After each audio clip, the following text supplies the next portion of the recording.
A 95-pound brown Doberman refused to sleep, not for one night, not a week, for 41 nights straight. He stood at the same window from midnight until sunrise, and nobody could explain why.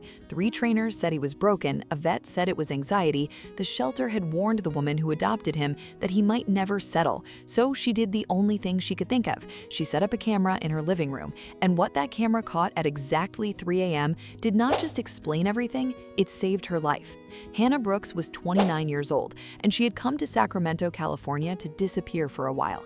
8 months earlier, a 5-year relationship had ended in a single afternoon, and she had packed 2 suitcases and driven west on Interstate 80 without a plan. She rented a small 2-bedroom house in the Land Park neighborhood and filled it with secondhand furniture and a silence that felt enormous. She worked nights as an ER nurse at a hospital off Broadway, 12-hour shifts that left her hollowed out, and came home at 3 and 4 in the morning to a dark, empty house. She told herself she liked the quiet. She was lying. The house had good locks and a faded security sign the last tenant had left behind, but at 2 a.m. alone, after watching the worst night of someone's life unfold in her trauma bay, none of it helped. Every creak sounded like a footstep. For 3 months, she slept with the hallway light on and her phone in her hand. Then one Saturday, she decided she was not looking for a guard dog, she just wanted something alive in the house, something that breathed. She drove out to Riverbend Animal Rescue, a low cinder block building near the water off Garden Highway. She was not planning to adopt that day. She told herself she was only looking. Then she reached the last run in the back, Kennel 19, and she stopped walking. A Doberman sat against the rear wall, not pacing, not barking, just watching her with steady amber eyes. His coat was not black the way people picture the breed. It was a deep, warm brown, the color of strong coffee, with rust markings down his chest and legs. He was big and lean, 95 pounds of quiet muscle, and the card clipped to his gate told a short, sad story. Surrendered at 2 years old when his elderly owner passed away because the family who inherited him were frightened of him. Adopted once after that, returned in 9 days with a single word on the return form: intense. He had been living at Riverbend for 463 days. In all that time, more than 80 families had walked past Kennel 19, taken one look at the size and breed, and kept moving. His name is Bruno, the shelter worker told her. Easiest dog back here, honestly. He just watches everything, all the time. Some people find that unsettling. Hannah crouched down by the gate. Bruno stood, crossed the kennel, and pressed his nose through the bars toward her hand. He did not whine, he did not jump, he just looked at her like he had been waiting a very long time and had finally decided she was worth standing up for. "I will take him," she said. The worker blinked. "You sure? He is a lot of dog." "I am a lot of person," Hannah said. On the drive home down Freeport Boulevard, Bruno sat upright the whole way, watching every car and every changing light. At the house, he did not bolt around sniffing the way most dogs do. He moved room to room, deliberate, mapping the place, then came back and sat at her feet.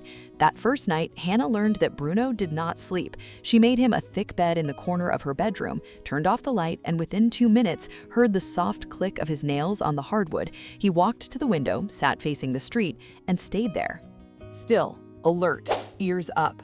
When she woke at 6 a.m., he was in the exact same spot, eyes open. She figured he was adjusting, but the second night was identical, and the third. By the end of the first week, the pattern had set like concrete. Every single evening, Bruno would make a slow loop of the whole house: kitchen, living room, both bedrooms, back door, front door, and then he would pick up Hannah's left running shoe, carry it across the house, and set it down by the back slider. Always the left shoe, always the back slider. Then he would take his post at the window and refuse, absolutely refuse, to lie down until the sun came up. Hannah was worried sick. She was sure he was anxious, traumatized, damaged by 463 days in a concrete run. She bought calming chews. She tried melatonin treats. She left a radio playing low all night. Nothing changed. She took him to a clinic on Freeport, and the vet went over him head to tail. "Physically, he is flawless," the vet said. "Some dogs are just born to keep watch. It is bred into them." But that answer never sat right with her. Bruno was not pacing the way an anxious dog paces. He was not trembling or whining or chewing the furniture. He was calm, focused. He was doing a job, a real one, with a purpose she simply could not see. And during the day, he was the gentlest animal she had ever known. On their morning walks through William Land Park, this 95-pound so-called dangerous breed was utterly terrified of the geese by the pond. One honk and he would hide behind Hannah's legs while toddlers ran past laughing. It became the joke of her whole week. If you are still watching this far in and you have not subscribed yet, I will be honest, that stings a little. Hit subscribe. You're going to want to see what the camera found. So Hannah did what nurses do when they cannot find an answer. She gathered data. She bought a small pet camera with night vision and mounted it on the living room bookshelf aimed at the windows and both doors. The first nights, the footage was almost boring. Bruno would do his rounds, carry the left shoe to the back slider, and settle at the window like a statue carved out of shadow. 1 a.m., nothing. 2 a.m., nothing. Just a big brown dog keeping silent watch over a sleeping house. She almost started to wonder if the trainers had been right about him after all. But something was changing in the daylight hours. Bruno followed her everywhere now, never crowding, just keeping her in sight. The night a 4-year-old came into her ER and did not make it, Hannah came home, sank onto the kitchen floor, and cried until she could not breathe. Bruno crossed the room, lowered his enormous head into her lap, and stayed there for 2 hours. She fell asleep on the floor with her hand on his neck, and for the first time in 8 months, she did not get up to turn on the hallway light. Some bonds never announce themselves. They just quietly become the thing holding you upright. Hannah started sleeping through the night, not because the fear had vanished, but because she finally believed that someone in that house was awake. Then came the night of April 19th. Hannah had pulled a double shift and crashed hard at 11:40 p.m. Bruno took his post at the window. The camera kept recording in the dark. At 2:51 a.m. on the footage, you can see the precise moment his entire body changed. His head lifted, his ears swiveled toward the back of the house. He rose without a sound and crossed straight to the back slider, where the left shoe sat waiting like it did every night. At 3 a.m. exactly, the motion light in the backyard snapped on. A figure was crouched at the side gate, working the latch with something thin and metal.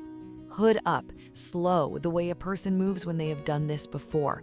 Bruno did not bark, not yet. He lowered his head, locked his eyes on the glass, and went completely, terribly still. 95 pounds of brown muscle coiled in the dark. The figure got the gate open, stepped into the yard, took 2 steps toward the house, and that is the instant Bruno hit the glass. The sound that came out of him was nothing like a pet. It was a wall of noise, deep and endless and furious. Loud enough that Hannah was on her feet and moving before her brain caught up. She ran into the living room and saw Bruno hurled against the slider, hackles up from his neck to his tail. And on the other side of the glass, a man frozen mid-step, 3 feet away. For 1 full second, the man and the dog stared at each other. Then the man turned and ran so hard he left the side gate swinging on its hinge.